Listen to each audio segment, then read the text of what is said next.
an Unspoiled Network podcast. This is Spoil Me, covering Young Wizard Series Book 4, A Wizard Abroad. Chapters Rest of Kilquade and All of Bray. In these chapters, so Nita figures out, with the help of a disdainful kitten, that time doesn't exactly stay where it's supposed to around here. Also, the gods have taken a particular interest in Ireland, and I find that concept pretty fascinating. Welcome to Spoil Me.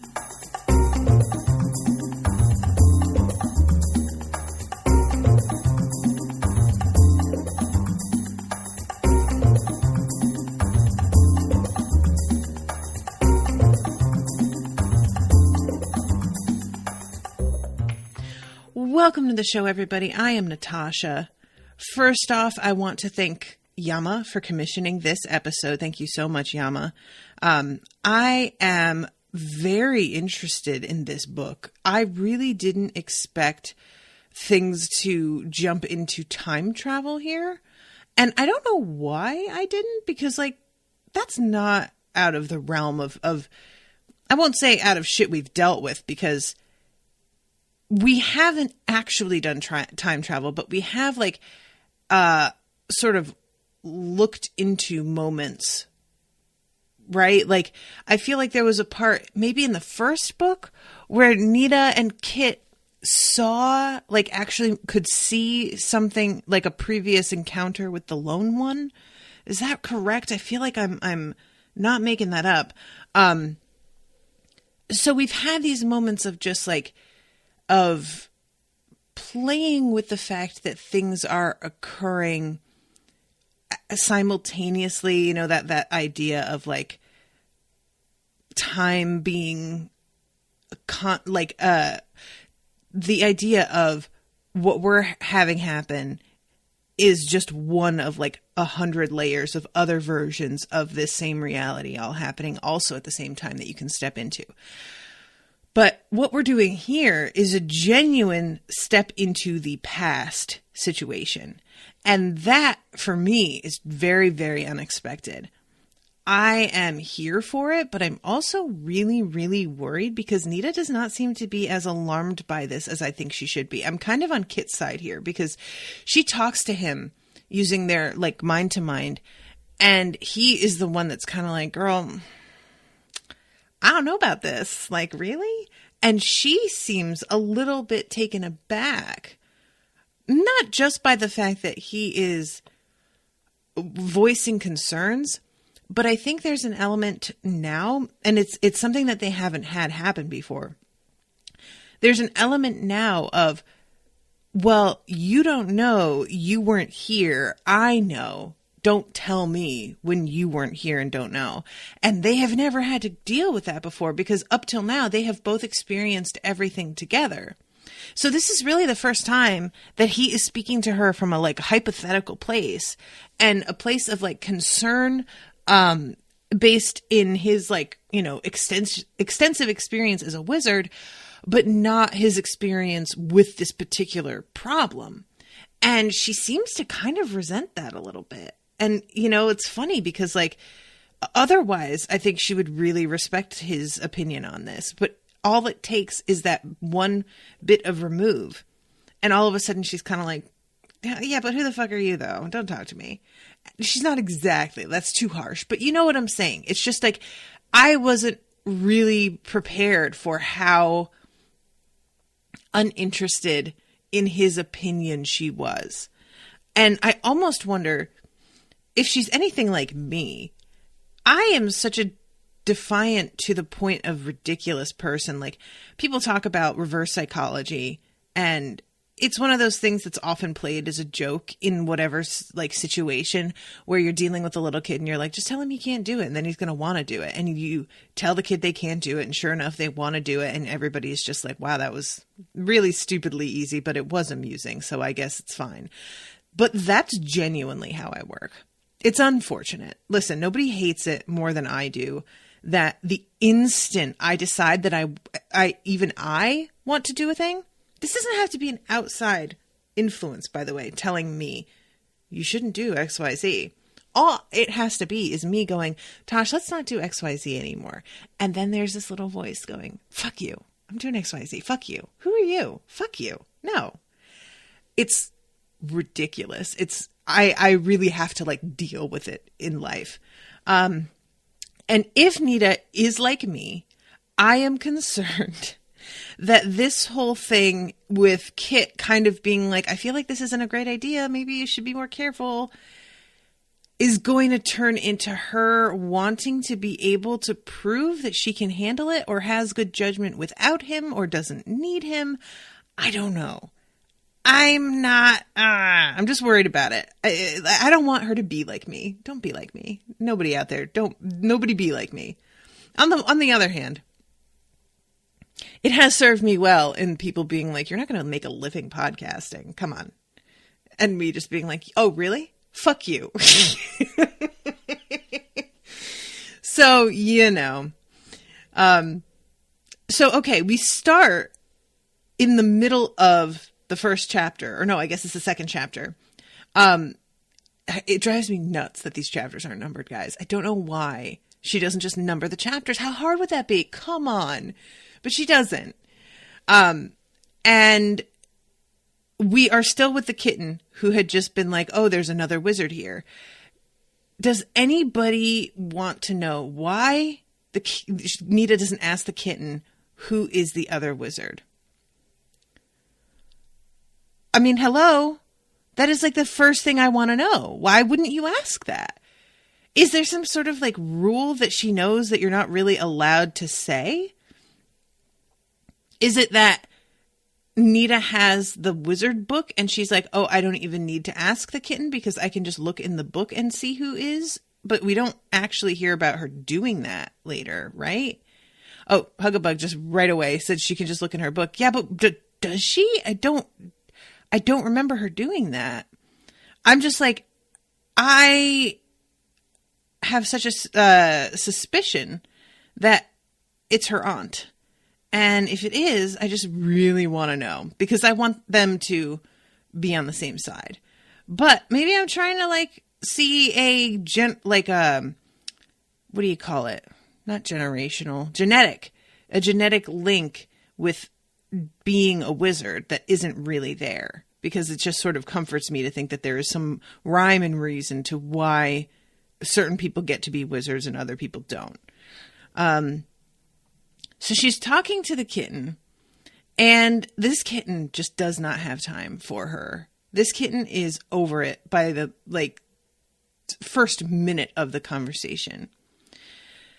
She calls herself Tula, Princess of the People, a bard and a scholar, which it turns out basically she had to do like a character outline, and she got to choose to be a bard at the expense of like her speed and stealth. And she isn't super good hunter. And the fact that Nita laughs at her a little bit later it doesn't do a lot for their relationship. It's kind of funny though, because all she does is constantly shit on Nita and be like, wow, you're not really that smart, are you? And the minute that Nita's like, maybe you need some more practice with hunting things, she's like, oh, really? Oh, I need practice? Well, I mean, I'm really smart and I chose that. So, go to hell. And I'm like, kitten, did you hear the way that you were talking to her this whole time? Oh my God, you really need to like figure out how to take it if you can't dish it. Or if you are going to dish it, you have to figure out how to take it, right? Okay, guys, I'm tired.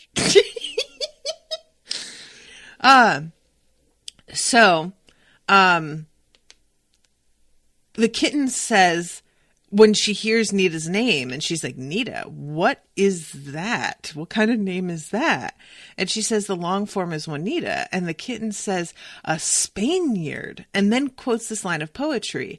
There's wine from the royal pope upon the ocean green, and Spanish ale shall give you hope, my dark Rosaline. And Nita's like, I don't know what you're talking about, but I don't really like ale.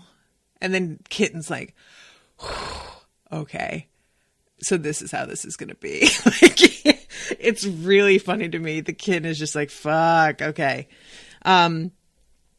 So she leads Nita out and is like, we're going to have to talk in private because there's going to be a bunch of people here in a second. And she yells at the wind as they're walking, good day. And Nita says, do you usually talk to the wind? And Tula says, that's how the people go by. The people of the air. You are new here. Which I am very eager to see what the people of the air are like. And if Nita gets to see them.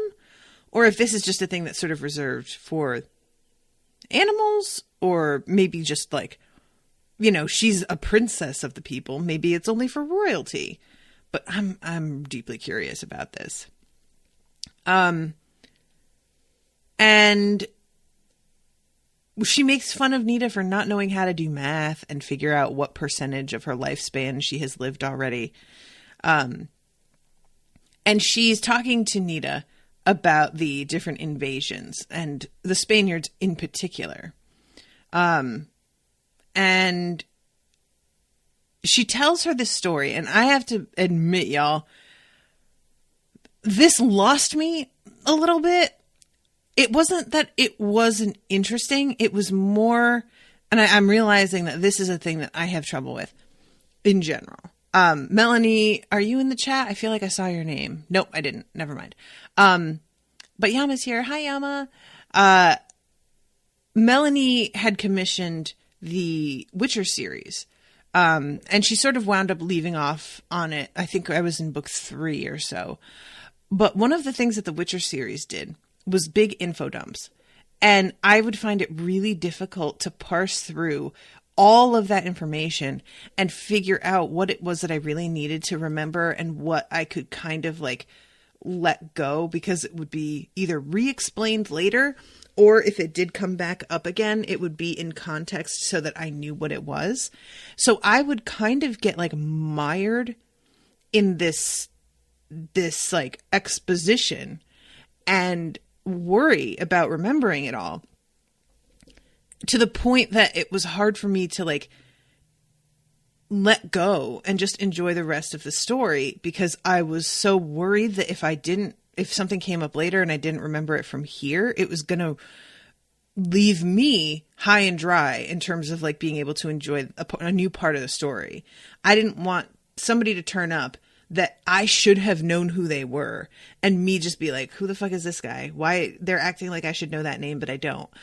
So I would wind up getting like way too focused on trying to remember exposition that it would then often turn out I did not need to memorize at all. I didn't really need to remember it. They would re-explain it.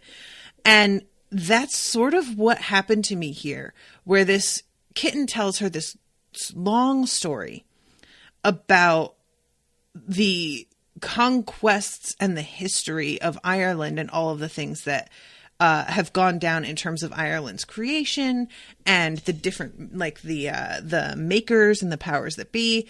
And it turns out like, not only did I not necessarily need to remember all this, but the kitten's assessment of certain things isn't even entirely accurate. But I'll tell you what the kitten says here. So, in the beginning, there was no one on this island. It was bleak and bare. And she says that eventually, and this was 400,000 years ago, as she puts it. And we wind up finding out it's much longer ago than that.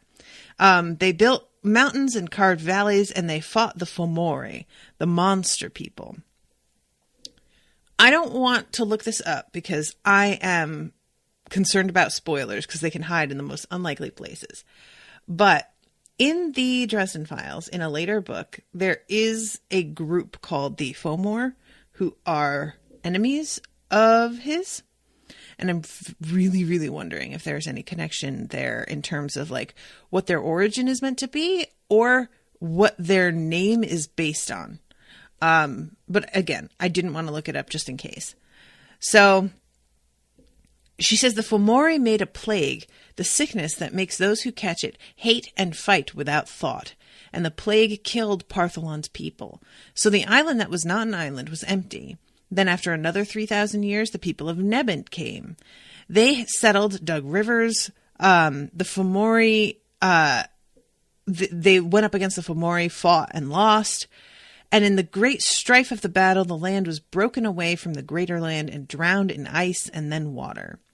When the ice melted and the water drew back, another people came, the Furbolg. They brought new beasts and birds into the land, and there was song in the air and life in the water. The Fomori came to the Furbolg too, with gifts and fair words, and married with them, and darkened their minds. And the Furbolg caught the battle sickness from the Fomori, and most died of it as all the others had. And the ones who were left had the bad blood of the Fomori in them, and became half monstrous too. After this, the one grew angry that its fair land was being ruined, and sent another people to live here. That was and guys, I've already said, forgive me, this ain't gonna be pretty. That was the Tuatha De Danann, the children and people of the goddess Danu. They tried to parley with the Furbolg, but they were battle sick and would not have a parley. So there was another great fight. The battle was a draw. Both sides drew apart and waited for a sign. And the sign came sent by the One, the young hero god, Lu the All-Crafted. He told Tuatha to bring the 4 treasures of the people of Danu, the cup and the stone and the sword and the spear they had brought with them when they first came from the 4 oldest cities. 7 years he reforged those treasures with the power in him. Then the children of Danu went forth to battle once more at Moitura. Lu went forward with the spear called Luin, and with it destroyed Baelor of the Deadly Eye and the Fomori. This is where, like, the initial section, I'm like, okay, people come, these Fomori keep infecting them. But this is the part that I was just like, all right, Baelor of the Deadly, am I supposed to know who that is? I didn't remember that being mentioned, but it turns out no. And she says, who threw the Tuatha out? And Tula says, sure, you're joking me. They're still here. And Nita's like, wait, what? Really? And this is when they get interrupted by her laughing at the kitten who got distracted by a leaf floating by. And Nita thinks on this for a little bit and is just sort of like, I won't say she's taking it with a grain of salt because she's pretty prepared to believe that the kitten knows more about this than her, but she is definitely going to research this shit on her own. Devin says it's pronounced Thua de Dunan. Devin, I'm happy to hear it. That's just too bad. The Fomori are traditional characters in Irish mythology. All of this is Irish folklore and mythology. Okay. Yeah, it's interesting because I used to read a lot of Irish folktales and stuff when I was a kid. And it's weird that none of this is ringing any bells for me, but it's been a minute. So I guess that's not totally surprising. So Nita is heading back to her room and he smells smoke. And it's like, what the hell is that? And she comes around the corner and there is this woman who is reshoeing the horses. And this bitch is so cool. How dope. She is an older woman with really close cropped white hair, just in jeans and a t-shirt. And she has this portable furnace, essentially. And she introduces herself as Biddy O'Delay. And I just love it. Her name is Biddy. She's an old biddy. It's great. So Nita hangs out with her and watches what she's doing and is, I mean, if I were a kid and came across this, I would just be so fascinated. I was one of those kids that there are, different levels of like attention span out there. And I was that kind that had like an endless attention span. So you could sit me in front of something like this and have me watch, and I wouldn't move for like an hour and a half. I would just be so interested, sucked in. And that's how I am. Like, do you guys ever go and find those like videos on YouTube of people like making things? And it's not even really like, you're not going to make it. You're not watching it for like informational purposes. You're just like, no, I just want to watch somebody make a pot. I just want to see that clay spin around. And I just want to see, I watched something the other day. Somebody made a brass apple, and they made a mold around a real apple out of plaster, and then melted brass and poured it into the mold, and it destroyed the apple that was in the mold already. And then they took it out and they shined it all up. This is like a good 20-minute long video. I just watched that whole shit. I just was like, and then this gorgeous brass apple at the end. It was the coolest. But it was just really one of those moments of me being like, wow, I've not changed that much at this point in life. So, yeah, Nita is listening to this woman talk about what she does, that she goes to horse shows, and the fact that, she can travel makes it a lot easier to make a living. She mentions orthopedic horseshoes, which I just think is just one of those things that you're like, I don't think about it, but it does make sense. And she talks with the horse and is just like, well, he had this problem, but he's all better now, isn't he, my lad? And I was like, well, maybe this is the other wizard. It could be Biddy. I don't know. So she is doing this, and eventually Nita winds up getting bored of it and walking away. And she's trying to figure out what to even do with herself. Like, she's just not used to not knowing what to do. And every time that she has had downtime at home, she has been able to go to Kit and just be like, so do you want to work on this project that we've got going, or whatever? And at this point, it's not even just being at loose ends. It's also not knowing the surrounding area well enough to feel comfortable just going out and like exploring exactly. This for me is very relatable. I have a huge anxiety about new places, and it's funny that I have it considering how much I traveled and how many places I've lived. But I will find some home to call my own within a new place and stake my claim in that home, and then not want to leave until I have to. Like, until I have to go grocery shopping, or there's some other like reason that forces me out of the house. And then I inevitably get lost, or I just, wind up somewhere that I did not mean to be. And that is how you learn about a place. You get lost. You go out and you wind up in the wrong place. That's like part of it. But I always am so sure that I'm going to wind up like, I'm never even worried about being like mugged or anything like that, the way that some people are. I always think that I'm going to do something stupid, like leave without my wallet and then wind up lost and not know how, like, run out of gas or not be able to afford train fare back. That there's just always like some part of me that expects the worst to all sort of snowball together. So her sort of being like, well, I could go into town, but I'm like, I don't know if I really want to do that yet. I'm like, yeah, it's your second day here. I really don't blame you. Like, that's a lot, Not only just going into a new town, but it's a new town with a lot of street signs that are written in another language. There's going to be like traffic laws that you're not familiar with, or customs with the way that you like use the sidewalks and the cross. I don't know how many of y'all have lived in different cities, but it's crazy how different it can be from city to city, the way that you're meant to behave.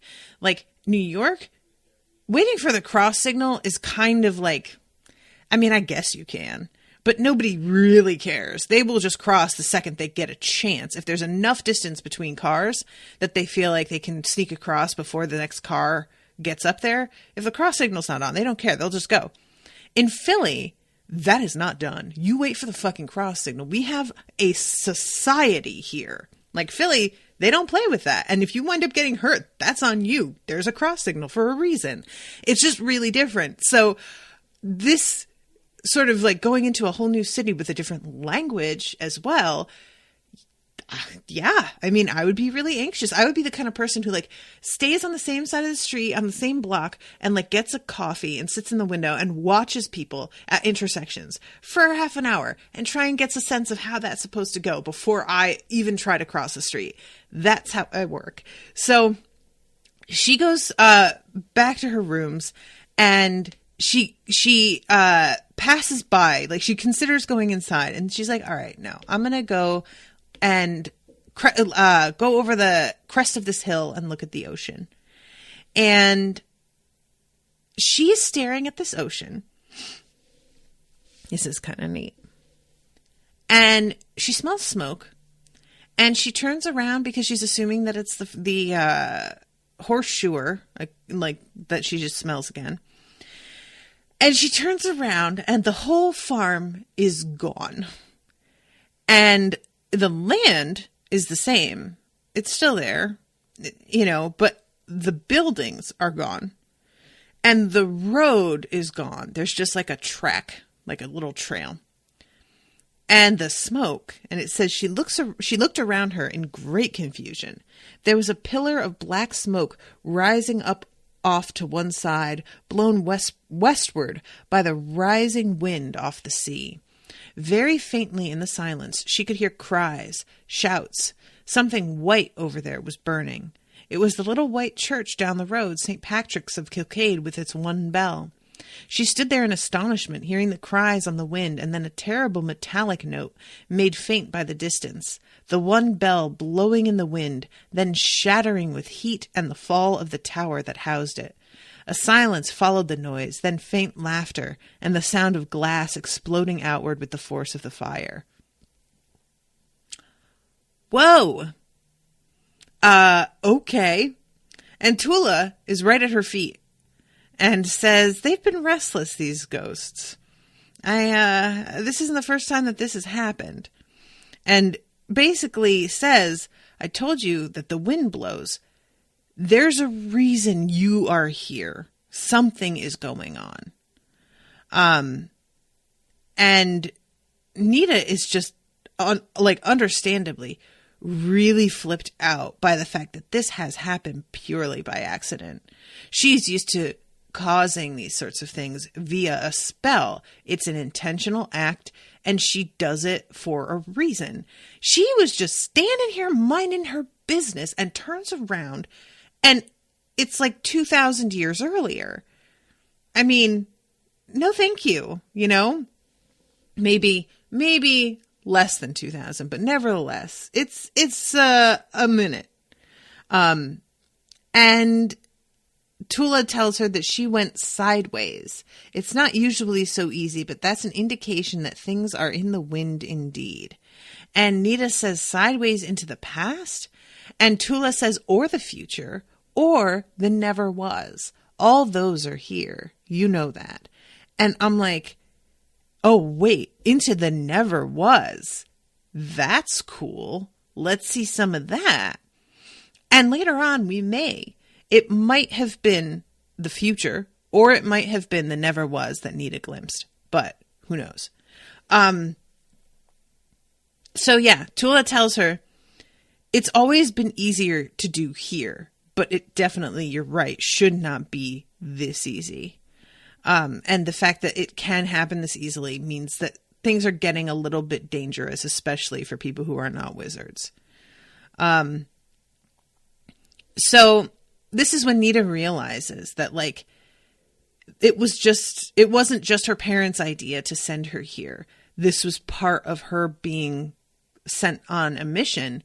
And she's a little weirded out at the fact that she was sent on a mission without Kit. And she's wondering about that. Like, Is this usual? Do people who are partnered up often get sent off to do things on their own? Did they think she needed to learn to do something by herself? Did they think that she needed to learn to function without Kit?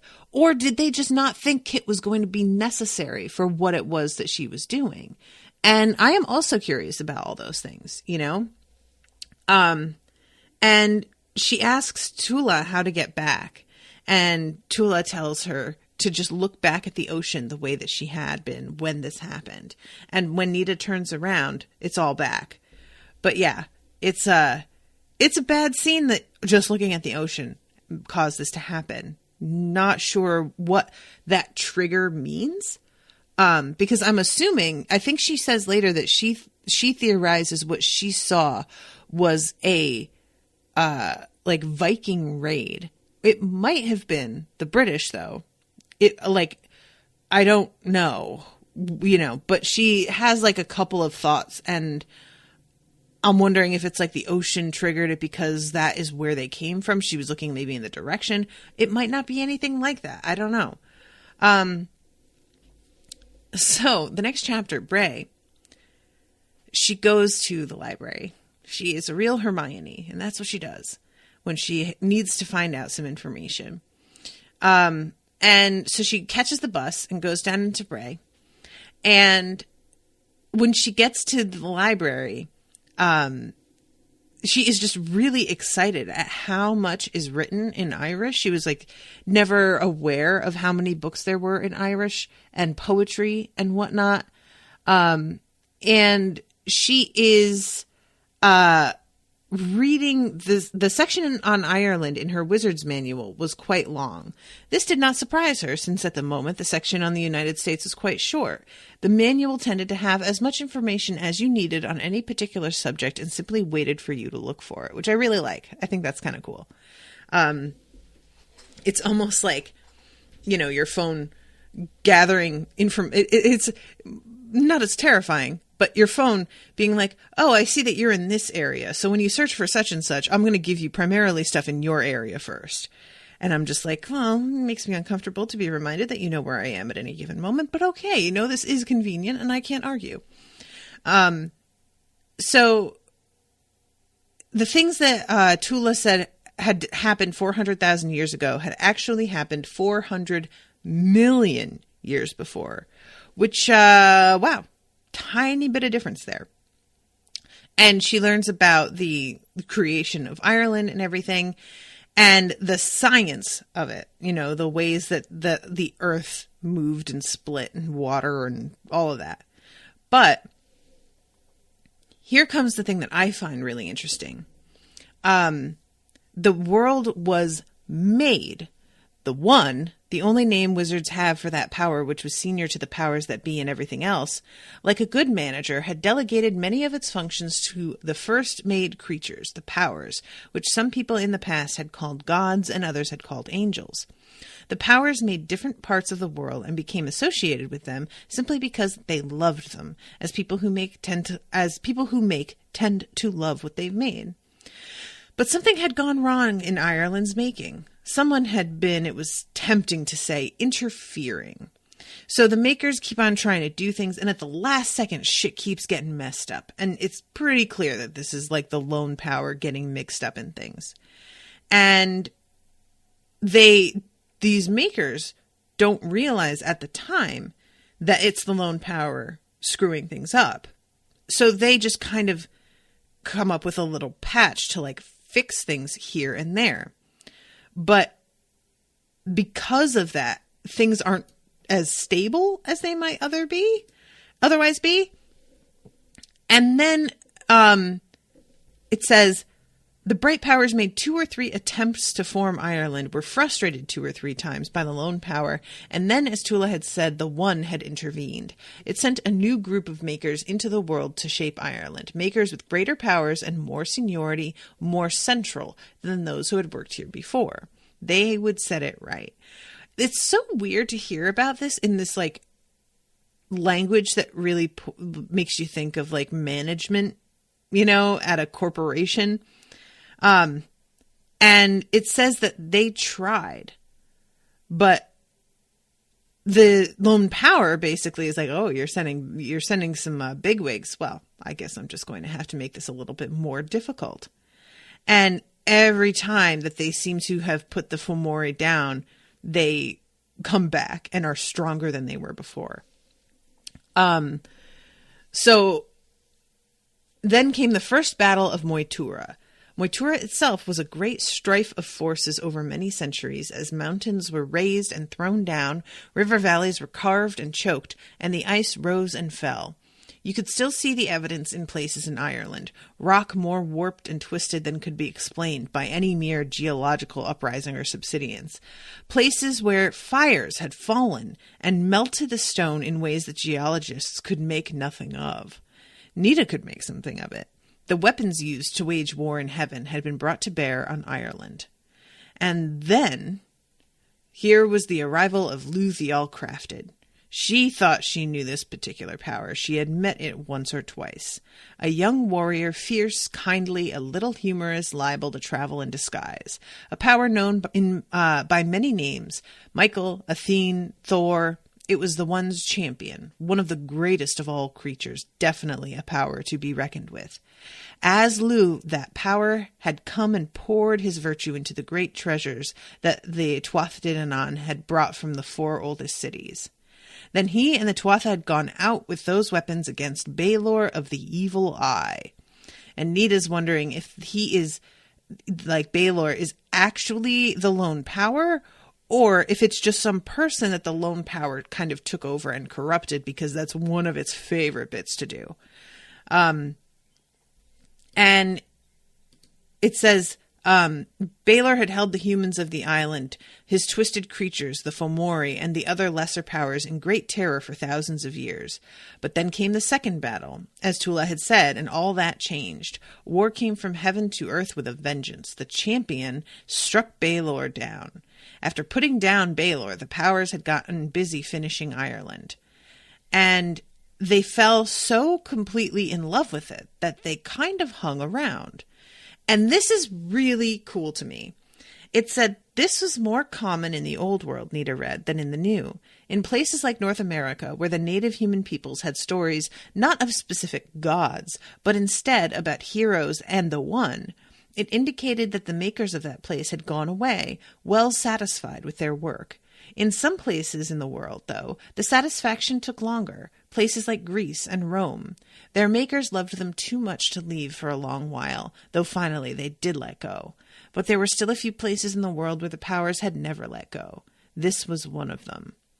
And Nita says, I bet this is why Ireland has had so much trouble. The powers won't move out and let the new tenants be there by themselves.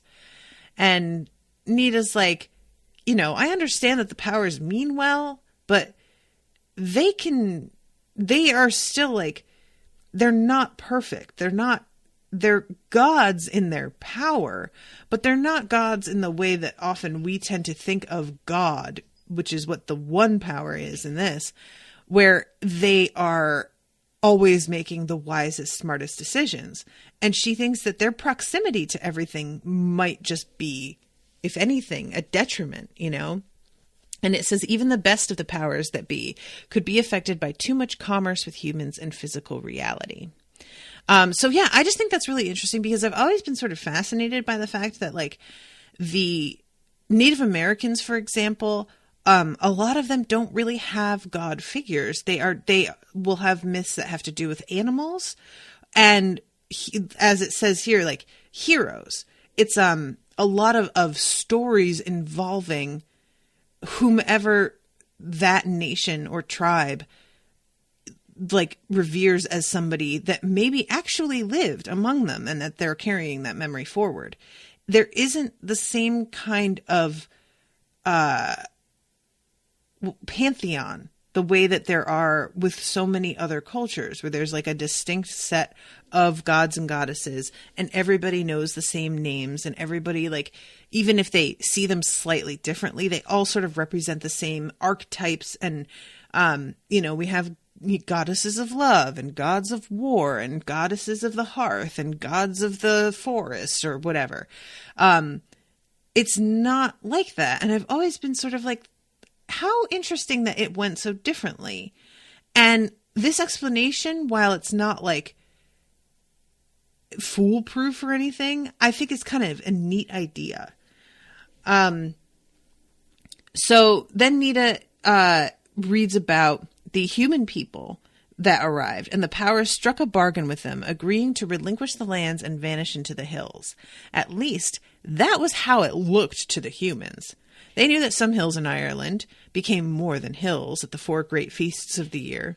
The non-physical then became more solid, and the physical, if it was wise, would stay out of the way of what was older, stronger, and harder by far.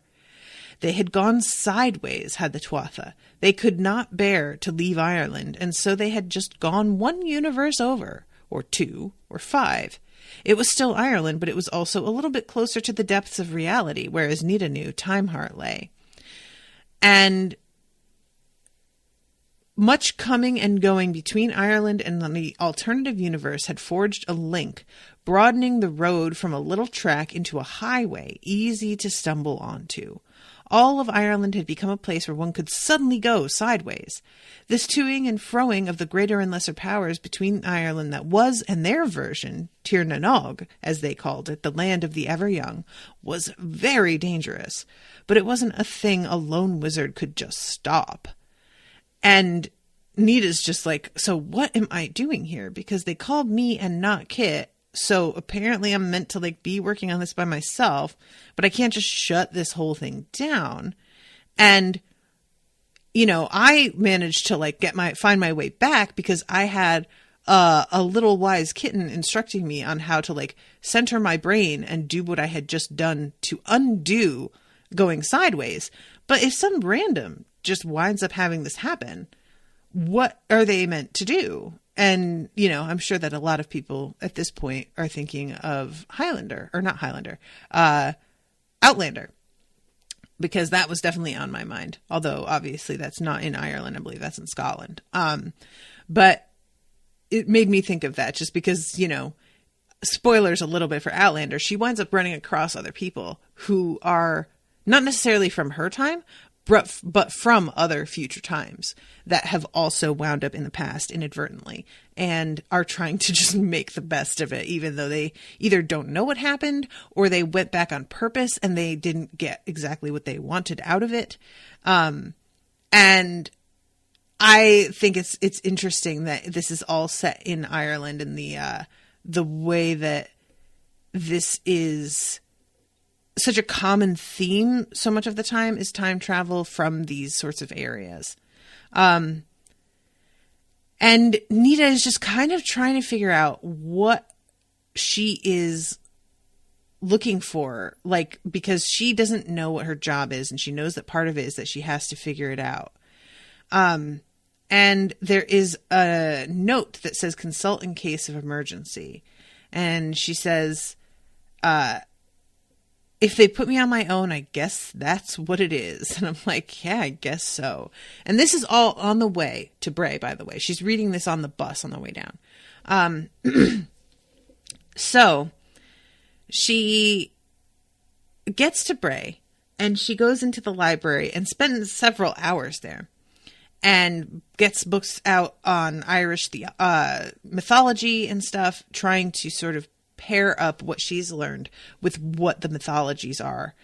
And it says, as usual, the powers had their jobs divided up. Among many others, there was Govan, the smith and beer brewer, Dianech, the great physician of the gods, and Brigid of the fires, hearth goddess and beast goddess, artificer and miracle worker, bard gods and carpenter gods, builders, charioteers, cooks, and warriors. There were also tales of the little people. And it says that the fracturing of the air and the basically there is an optical illusion that happens because of world gating. And it makes people seem like they are very small or like they are far away, but that they were not actually. These little people were probably just human beings that were made to look extremely small because of the traveling in and out of the reality, which is a little bit disappointing. I was hoping that we would get some little people. Just gonna say that. But, alright, I guess that's fine. Sure. So, then there's the stories of the saints. And this is something that, she can see is obviously meant to sort of make things about the powers that be a little bit more palatable for those who are into the new religion that has taken hold here. And Nita finally kind of comes out of her library fugue and is like thinking to herself that she doesn't want to like go back to the farm because she's a little bit worried about sliding sideways again, before she realizes that like there's no particular reason why she's safer in the library than she would be at the farm. It can happen there as well. And she decides to go out and try and find some lunch. She sees a place that says American style fried chicken and she's like, fuck yeah, let's do it. So she goes in and there's a group of kids in here. And they're all around her own age. She notices how like different the styles are. A lot more like black and ripped jeans, and there's just definitely like kind of a grunge thing. And or not even grunge, punk. That's what I'm looking for. And these kids come and talk to her, and I was very proud of Nita and the way that she handles herself. I thought she did excellently, and I was very pleased at the way these kids treat her as well, that they are receptive, and get into a pretty good rapport back and forth with her. And I just really liked this. So there's this boy. It says, there was a boy very tall, with very shaggy dark hair, a long nose, dark eyes set very close together, and a big wide mouth that could have been very funny or very cruel depending on the mood of its owner. The girl could have been his twin, except that she was shorter, and her hair was teased and ratted out into a great black mane. At least parts of it were black. Some were stunningly purple or pink. She was wearing a khaki t-shirt with a wonderfully torn and beaten up leather jacket over it, black again, black jeans, and those big heavy boots of which Nita was becoming envious. And, everybody kind of comes at her and is just like, hey, what's your deal? Because they hear her ordering and they can tell that she's got an accent. And she invites them to sit down and they're kind of like, maybe. And she tells them that she's staying with her aunt. Apparently her aunt is considered rich, according to their standards. And they kind of like get along pretty famously. I really liked this thing. They seem to alternate between being interested and scornful. The scorn seemed to be because she was American, because they thought she had a lot of money, because they thought they were poor, and various other reasons.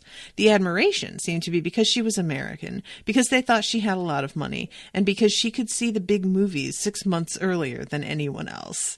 Which, that makes a lot of sense, and I enjoyed this. So they talk for a while and are joking around with each other.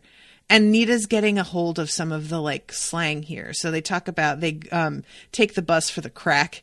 And she's kind of like, wait, what? And then she finds out that means fun or conversation. She's told that she needs to go to these discos. And she asks like, wait, how many discos do you have? And then she finds out discos aren't nightclubs. Discos are particular types of dances that pubs and hotels will hold.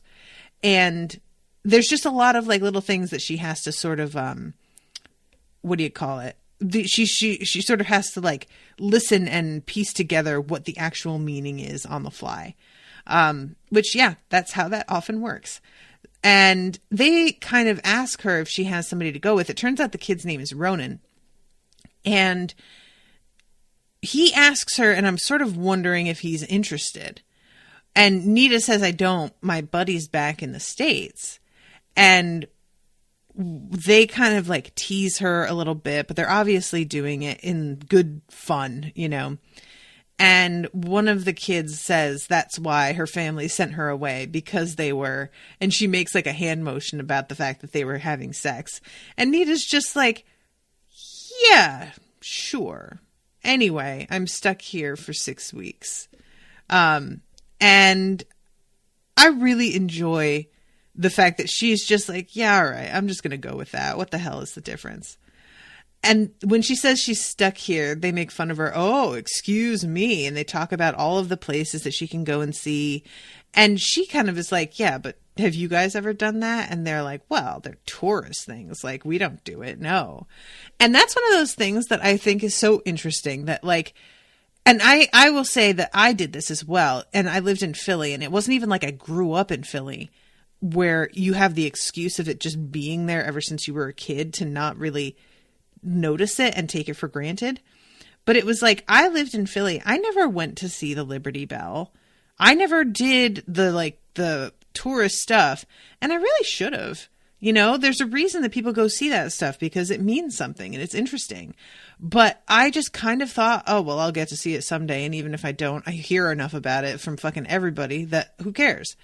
And these kids, I can't help but wonder if some of them, like, you know, pick up and move off somewhere else. Will they look back and be like, I can't believe that I never went to like these castles or saw this thing, you know? And Nita is just sort of interested in Ronan. There's something about him that she can't put her finger on it, but she finds him really fascinating. He's got this really like edgy look that feels more real than other people that she has seen wearing similar clothing. And despite that, there is something about how like fun he is that comes out, and the humor that he has. And it's just all like, he just has a sort of force of personality. And she notices that everybody around him tends to either agree or keep their mouth shut. So she has a sense that he maybe has a bad temper, and that they all have run across that temper at one point or another in the past. And maybe they just don't want to experience that again. He seems to be the one that runs things. And it says she grinned to herself, thinking that he would have a slightly hotter time if he tried his temper on her. She sort of hoped he would, which I can relate to that feeling. Just being like, oh yeah, bring it, motherfucker. Let's see how tough you are. So they have a pretty good time. She makes some friends. She heads home. I'm hoping that we see all these kids again. I assume that we will. And she decides that she's going to walk home. It's so funny. It was only 8 miles, guys. It was only 8 miles. Oh, just kill me. 8 miles. I mean, it's not like I can't walk 8 miles, but God, it would take me all damn day. I'm such a slow walker. So, except for the first part, it was an easy walk down. She strolled into the town. The road climbed again. There she was. She consulted it as she went to the top of the road. At the top of the hill, the road ended in a T intersection. There came a point where there was a right turn and a signpost pointing down between 2 more hedges toward Kilcade. The road dipped and broadened, and she just keeps on, you know, and then she turns to the right, and all of a sudden she's like, I wonder if I could go sideways here. And then she does it. She just does. It's not even like she does a spell. She just kind of makes an effort. And she looks at the hedge, and everything is very green, but there are no flowers. And she realizes that it's earlier in the year, but it's the same place. Like, she hasn't jumped years and years out of time. It's like she got a couple months. And she says, how far can I take it? Do I have to be looking for anything in particular? So she looks at Sugarloaf and says, show me, what could it look like? There was no ripple, no sense of change, no special effects. 1 minute it was Sugarloaf, green as if with new spring. The next minute it was a city. There were no such cities. No one had ever built such towers, such spires. Glass it might have been, or crystal. A glass mountain, a crystal city, all sheen and fire. It needed no sunlight to make it shine. It shed its light all around, and the hills nearby all cast shadows away from it. Nita was not entirely sure she didn't see something moving in some of those shadows. This is dope. Like, what a weird, to be able to do this. And she lets it go, and she sort of comes back into herself, and she thinks that was easy, but then immediately, it shouldn't be that easy, though. And this is when she talks to Kit, and he tells her that, like, this makes him twitchy to hear about. And she says, well, it can't be that bad, Kit. Look, you come back as easily as you go. I sure hope you do, he said. The conversation had trailed off after that. So, yeah, they're having a bit of a harder time talking to one another than they had been. She inquires after Dairine, who is still doing something with somebody's planet. Her parents are doing fine, yada, yada, yada. And in the morning, she goes downstairs, and it's the morning of the fox hunt. And she has learned in her time, just her short time, that stopping in for a quick cup of tea just turns into these like hours-long sessions of conversation and gossip and everything. And it's getting to the point where actually she is starting to like tea. And everybody from the end of the hunt is realizing that something's going on, that all of the foxes are gone. And they're thinking like, oh, it must be that the farmers are overdoing their hunting of them, or just there's all kinds of theories. Maybe it's like global warming, yada, yada. When Nita says no foxes, huh? Not a one. Her aunt looked over at her and said, personally, I can't say that I'm exactly broken-hearted. And again, I really wonder, is her aunt like, if her aunt were a wizard, I guess she'd be in the book and Nita doesn't see her name there. But there's something that makes me feel like this aunt knows what's fucking going on here. I feel like she knows something. I don't know. So she she goes outside and decides to like sunbathe basically and pretend she's at the beach, because she kind of misses the beach. There's the ocean here for sure, but it's just way too cold to swim in this water. And the hunt goes by at one point, and she is watching them. There are about 50 people. Nita listened to the last cries fade out, then went back to lie in the sun. So then the horses begin to come back. People stop by again for these like cups of tea that last for literally hours. And Nita goes out into the night and is like just standing there in her coat, thinking about how she has finally started to feel a little bit more at home here. Even with everything that's going on and the weirdness of sliding sideways, she feels like she has gotten to know her surroundings a bit. She's gotten to know the town. And it says she had done enough reading to at least be able to go and see a senior and tell him or her what she thought her problem was, and to be able to discuss it in terms that made some kind of sense to someone who lived here and was familiar with this kind of situation. In the great quiet, she heard birds crying somewhere a long way away. She had heard that creaky cawing sound. I'm so out of time. Well, she thinks that this is a rook. And then all of a sudden she realizes that something has shifted again. And she hears wolves howling. And she's like, but there aren't fucking wolves in Ireland. Wait, what? And she looks up, and there's this fucking enormous elk heading at her. And behind it, several wolves. And they are just huge. The direwolves that do not exist. And Nita creates this protective spell, but it doesn't seem to hold it back. They come at her and it knocks her down. And she winds up having to use magic to, as it says, pull the membrane from around their cells. Guys, this is the kill spell. The wolves were flesh and blood enough that when you suddenly removed all the membranes from between their cells, the result was emphatic. Holy shit. That's horrifying. Oh my God. She just basically melts all these wolves. She just like they're fucking water balloons. And So there's just this like giant patch of fucking blood on the ground in front of her. This is pretty gory. Woo, Lord. And she comes up to the elk who had been chased. And the elk, by the way, saved her ass. The elk came up against these wolves and sustained an injury because it was defending her. So she helps the elk and uses some of her healing magic to patch it up so that it can get off on its way. Its injuries aren't terrible. And as she's doing this, the elk says, "Hurry, the loss of the pack has slowed him, but he's coming." And Nita is like, "Oh, fuck, what does that mean?"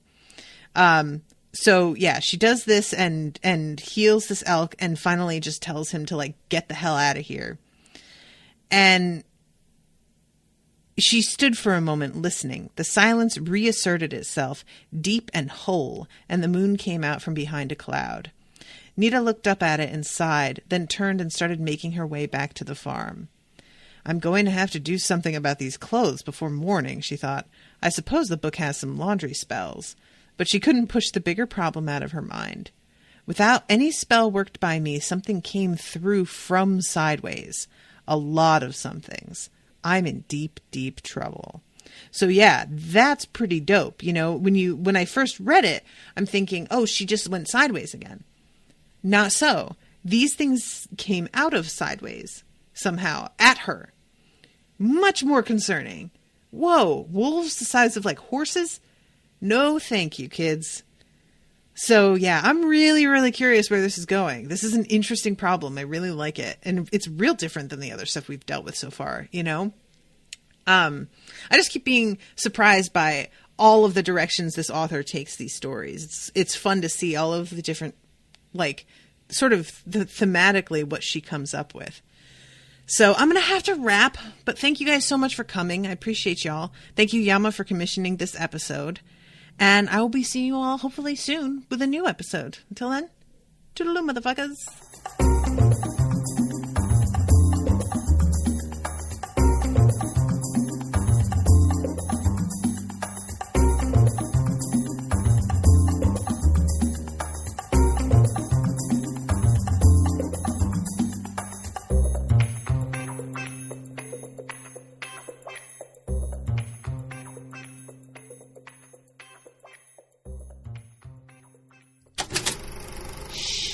That was an Unspoiled Network podcast.